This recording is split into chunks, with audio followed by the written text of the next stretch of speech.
ఈరోజు సంక్రాంతి పండుగ యొక్క విశిష్టత ఏమిటో వివరంగా తెలుసుకుందాం.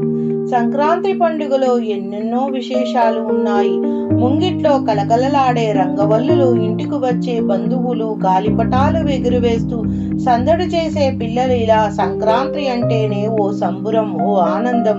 రంగరంగ వైభవంగా చేసుకునే ఈ వేడుకల వెనుక ఉన్న అంతరార్థం ఏమిటో, దాని వెనుక ఉన్న పౌరాణిక కథ ఏమిటో తెలుసుకుందాం.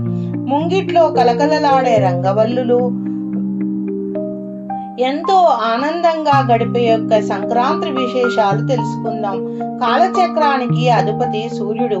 ఆ ఆదిత్యుడి ఆధీనంలో నిరంతరం తిరిగే కాలచక్రంలో సంవత్సరానికి 2 అయనాలు వస్తాయి.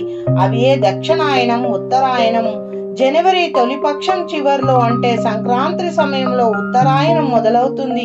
దీన్నే పుణ్యకాలంగా పిలుస్తాము. ఆ సమయంలోనే పంట చేతికొస్తుంది. అందుకే సంక్రాంతికి ఒకవైపు సూర్యారాధన చేస్తూనే మరోవైపు ఆహారాన్ని ఇచ్చే నేల తల్లిని, భూతల్లిని అందమైన రంగవల్లికలతో, పూలతో పూజిస్తాం. భోగితో మొదలై ముక్కనుమతో ముగిసే సంక్రాంతి పండుగలో ప్రతిరోజుకొక విశిష్టత ఉంది.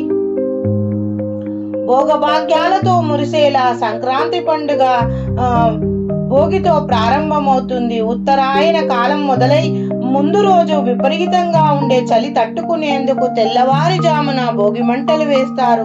గోదాదేవి ధనుర్మాసం మొదటి రోజు నుంచి తిరుప్పావై పాశురాలతో రంగనాథుని ఆరాధించి భోగినాడే స్వామిని వివాహమాడి ఆయనలో లీనమవ్వడం వల్లే ఈ పండుగ వచ్చిందనే కథ ప్రాచుర్యంలో ఉంది. అందుకే ధనుర్మాస వ్రతం భోగితో ముగుస్తుంది. ఇక భోగినాడు ఆవు పిడికల పైన కొత్త బెల్లము, కొత్త బియ్యము, ఆవు పాలతో పొంగలిని వండి సూర్య భగవానుడికి నివేదించడం పరిపాటే. అలాగే సూర్యాస్త సమయం అయ్యేలోగా 5 సంవత్సరాలలోపు ఉన్న బాలబాలికలకు భోగి పళ్ళు పోయడమో సాంప్రదాయమే. అందులో భాగంగా ఈ సమయంలో దొరికే రేగిపళ్లను ఉపయోగిస్తారు. రేగిపళ్లకు సంస్కృతంలో బదరీఫలం అని పేరు. సూర్యుడి కాంతిని తనలో నింపుకునే శక్తి రేగిపళ్లకు ఉంది. ఆ పండ్లను పిల్లలపైన పోయడం వల్ల సూర్యుడి శక్తి వారికి చేకూరుతుందని ఉద్దేశంతో రేగిపళ్ళు, చెరుకు మొక్కలు, చిల్లరి, నవధాన్యాలు, పాలకాయలు, పూరేకులు తదితరాలు కలిపి భోగి పళ్లను పోస్తారు. ఒకప్పుడు బదరీవనంలో నరనారాయణులు భోగినాడే తపస్సు ప్రారంభించారట.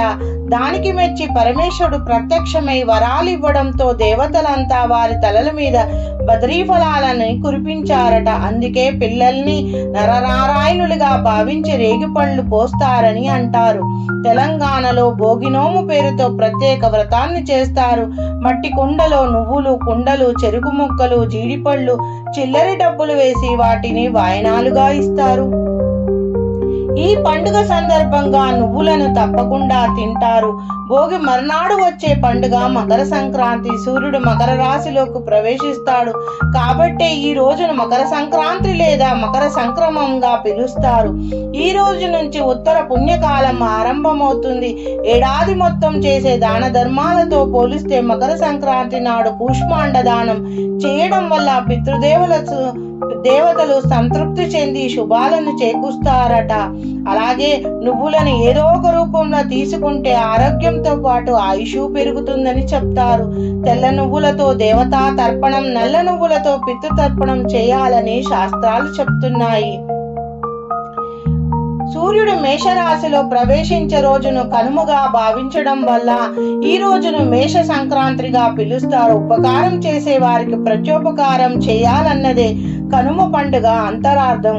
కృషి వ్యవస్థకు మూలాధారమైన పశువులకు కృతజ్ఞతలు తెలియచేయడమే ఈ పండుగ ప్రధానం ఉద్దేశం. కనుమనాడు రైతన్నలు ముందుగా పశువులను శుభ్రం చేసి తమ గోవులను బసవన్నలను కడిగి పసుపు రాసి కుంకుమ పెట్టి పూమాలలతో అలంకరించి పూజించి మేతమేసి సాయంత్రము మేళతాళాలతో ఊరేగిస్తారు. తెలుగువారి పితృదేవత ప్రీతికరమని గారెల్ని వండుతారు. సంక్రాంతి తొలి 3 రోజులకు ఏదో ఒక పరమార్థం ఉంటే 4వ రోజున ముక్కనుమగా పిలుస్తారు. ఈ రోజున కూడా కనుమ తరహాలోనే పశువులను పూజించే సాంప్రదాయం ఉన్న కొన్ని చోట్ల ఉంటే మరికొన్ని ప్రాంతాల్లో సావిత్రి గౌరీ వ్రతం పేరుతో అమ్మవారిని పూజిస్తారు. ఇలా 5 రోజు పండుగ ఎంతో సంబురంగా జరుపుకునే 2 తెలుగు రాష్ట్రాలు ప్రతి ఇంట ఆనందంతో సుఖ సంతోషాలతో అందరూ కోలాహలంగా జరుపుకునే పెద్ద పండుగ. Thank you for watching my video. Please subscribe and share.